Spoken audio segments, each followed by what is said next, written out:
Hi, and welcome back. I have another amazing speaker for you. Her name is Jessica. She is a mother of 4, ages between 15 and 23. She attended UNR and BYU studying nursing and psychology. A perpetual student, she has spent the past 3 years studying neurology and the effects of screens on developing brains.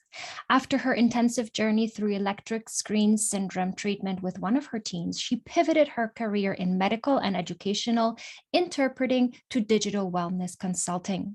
She is passionate about helping families like you prevent and treat the debilitating and sometimes fatal results of screen addiction. I'm super happy that Jessica is here. She's going to be very vulnerable in her presentation. Her presentation entitled Preventing and Treating Screen Addiction, Practical Helps You Can Take Now to Save Your Kids is on its way. Everyone, this is Jessica and Jessica's presentation. I hope you enjoy it. Hi, I'm Jessica Ludlow. I'm a wife of 26 years and a mother of 4 fantastic kids ages 15 to 23. I studied psychology and nursing at UNR and BYU and have worked for over 20 years in the medical and educational fields. My family's journey began in 2014 when we upgraded our iPhones and handed our old one to our 12-year-old to use for Wi-Fi only games.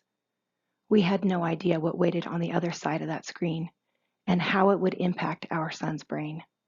Almost right away, there were problems. Inappropriate content, refusal to put down the phone, and a sudden level of disrespect and disobedience shocked and scared us. But we couldn't imagine taking the screen away. Everyone was doing it, and we found ourselves on the front lines of a new frontier in parenting. We searched for books and research to no avail, because our children were the data. Young parents ourselves, we were not confident enough to stand up to the new culture of screen immersion and instant gratification. We didn't want our son to be mad at us. We made irreparable mistakes and paid dearly for them. We watched our son become more and more dependent on games for connection and stimulation, get horrifically bullied on social media, and spiral physically and emotionally. He began to harm himself, abuse substances, and became suicidal. 4 years of suffering, 2 months of residential treatment, 3 years of individual and family therapy, weekly parent support groups, and dozens of workshops and clinics have gone into my crusade to help prevent other families from the suffering we experienced. I've included all of my research resources on slide 6. Screens offer us the opportunity to mitigate boring waiting rooms and awkward hallways, but at what cost? With screens constantly available, we have all lost our ability to some extent to endure any kind of mild discomfort. Young brains are particularly vulnerable while they're initializing neural pathways for how to self-soothe, regulate behavior, recognize and alter their own emotional state, think creatively, problem solve, and feel empowered to overcome obstacles. This has led to a startling rise in gaming, social media, and pornography addiction, substance abuse, self-harm, failure to launch syndrome, and suicidality. The high reward for low effort chemical feedback loop of gaming, social media, and entertainment screens trains the brain to not want to work for anything, which is a surefire recipe for failure in the real world. Even many educational platforms cannot mitigate the young brain's vulnerability to hyperstimulation, creating difficulty regulating mood and behavior, and creating attention deficits as real life can no longer hold their attention. Research has begun to show that these platforms often hinder the brain's ability to retain information read digitally. The increased access and emphasis on social media at younger and younger ages has contributed to a pandemic of teen anxiety, depression, self-harm, suicide, exposure to pornography, online predators, trafficking, and inability to connect with other humans in real life. Since communication is actually only 5% verbal, the constant texting and DMing results in lost or pruned neural pathways for eye contact, facial expression, voice modulation, and body language. We now see kids who feel extremely uncomfortable or actually cannot hold a conversation with another human face to face. The anxiety caused by feeling everyone is richer, better, prettier, or more successful than they are, the often vicious and hypercritical cancel culture of online communication, and the fear of missing out on something cool at any minute creates a chemical environment in the brain and body that erode health. The depression resulting from being criticized and compared to the best of the best, with the aid of editing and filters while being influenced by the worst of the worst the internet has to offer, drives our children into a darkness they are not equipped to overcome.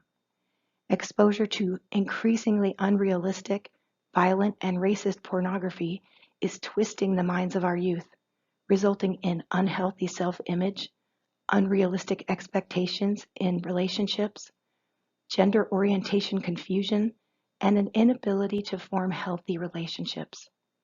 Many millennial young men now suffer from porn-induced erectile dysfunction and no motivation to even try to establish a real-life relationship with another human.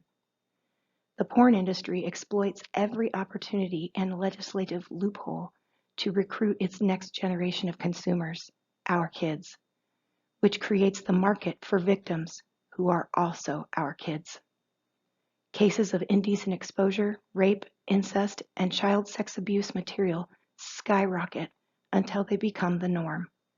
This industry objectifies all of us at every level until it is the norm to request and send nudes of children, and college campuses host classes for how to fund tuition using OnlyFans accounts.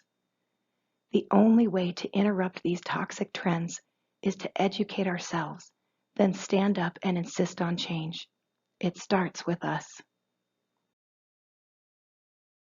If you aren't sure if screens have become a toxic influence in your home, consider these scenarios. Does your child insist that they have to play a certain game because their friends play? Do pop-up notifications on the Xbox that Jimmy479 is on now send your child into a meltdown if you don't let your child drop everything and play? Has your child lost interest in outdoor activities, sports, or hanging out with friends without electronics? Does the suggestion that you spend 24 hours screen-free result in a disbelieving, adamant refusal? Does your child have friends over and all of them sit on their phones instead of talking to each other? Does your child immediately comply when asked to turn off or put down the game or device? Or do they hedge, whine, wheedle, complain, or ignore you? Has your teen suddenly become obsessed with their weight, height, or a specific body flaw? Do you go down a list of screen-free activities and hear no, no, nope? Do you offer to do things with your child or teen like bake something, go for a walk, build a doghouse, or learn a sport and get shut down? Does your child watch videos on YouTube of people doing cool skateboard tricks and ask you to buy them a board only to give up the first day they try it themselves? Is your child able to ride in the car, wait in a doctor's office, sit through an hour of church or class without a screen? Can your child look a peer or adult in the eye and introduce themselves, then participate in a short conversation? Can they remain off their screen if the conversation turns away from them while in their presence? Does your child often miss points on homework and quizzes because they didn't correctly or thoroughly read the instructions? Does homework take a ridiculously long time? Does your teen use cheating apps like PhotoMath to complete assignments because everyone else is doing it? If any of these answers were yes, you fall into one of three categories. There is no judgment here because I have lived in each of these groups at some point in my parenting. The first is the NMK or not my kid category. These parents believe their child is somehow immune to the effects of centuries of evolution, brain chemistry, and an endlessly funded industry of experts with the primary goal of hijacking your child's brain and will be just fine with no changes. To these parents, congratulations on your unicorn, and I hope you never have to live with the regret that still haunts me. The second group I call the wafflers. These parents acknowledge the problem, but are uncomfortable making actual changes. They will blame a co-parent situation, the school system, a teacher, the world today, anything other than take control and make changes that might be tough at first. I lived in that group for an embarrassingly long time, long enough that my child's life was in danger before I got the help I needed to move on to the third group. Group 3 is the woke and angry group. These parents get it. They read the research. They read the books by experts and note the recommendations, then implement them with purpose and consistency. They see the proof in their own and others' kids and often, unfortunately, have suffered trauma and loss as a result. These parents are angry at an industry whose goal it is to exploit and addict our kids and are standing up to them. They are done watching kids be victimized and warped by the tech and porn industries and are ready to fight. They email their school administrators and government leaders asking for policies and legislation to be enacted to make these industries more ethical and accountable for the damage they cause in the name of profits. These parents are no longer afraid to stand up to a modern culture gone awry and use their parental authority to set boundaries that aren't popular in order to protect their children's brain development. These are the parents who aren't afraid to coach their kids by asking them to do hard things, even and especially if it will make them angry or sad short term. They are creating the most authentic and lasting connections with their kids and raising the healthiest, most happy and successful future generation.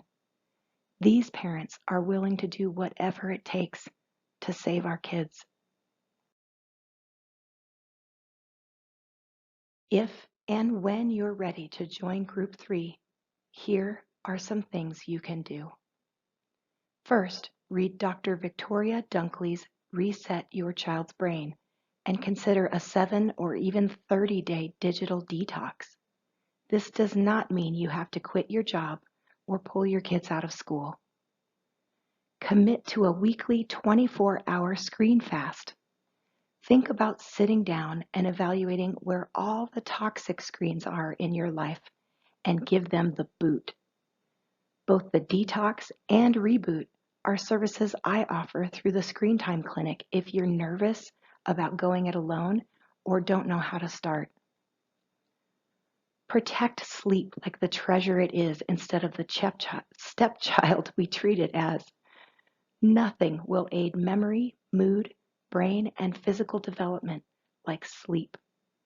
You can't force your kids to get 8 to 10 hours of sleep, but you can control the blue light emitting devices that block melatonin and disrupt our body's natural sleep rhythms. Turn the brightness down on TVs and devices and set phones and iPads to dark mode and enable night shift. Seriously consider joining the growing movement of parents who don't allow any gaming or social media for their kids, like at all. The benefits are so minimal and the damage and risks are so great, it really doesn't make sense. This is like cigarettes 2.0, and I firmly believe someday we will all shake our heads that we allowed minors to participate in this crazy experiment.